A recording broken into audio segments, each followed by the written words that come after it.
Ano yun?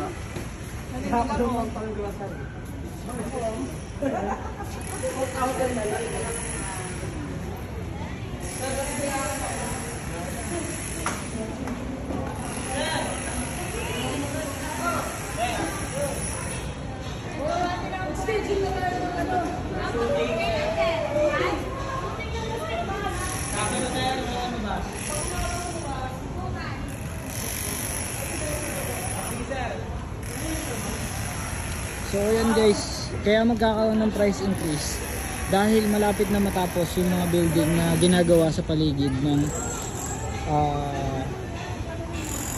paligid nito, itong Urban Deca Home, no? So ayan po. Ito tapos na po ito. Ito po malapit na.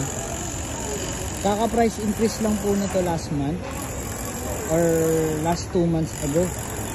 Umabot na po ng 200,000 yung tinaas. Plus ngayon magtataas po. Lalo na pag natapos to, plus 100,000 siguro ulit.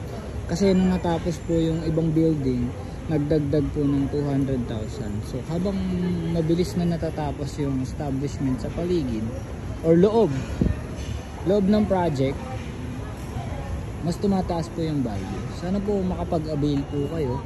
And kung may kilala po pala kayo na gustong kumuha dito, i-message nyo lang po ako. Ang tawag po natin sa inyo is referral partner.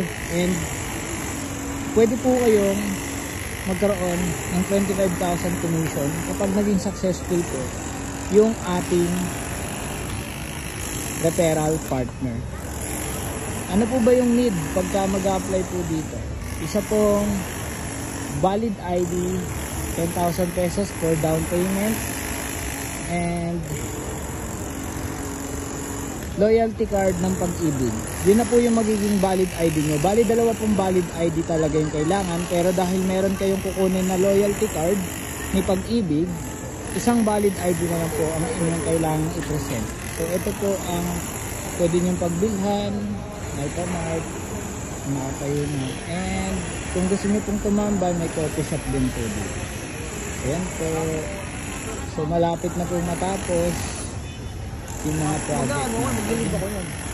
Pwede kong i-move yung gas day ko. Siguro next week pwede ko i-move.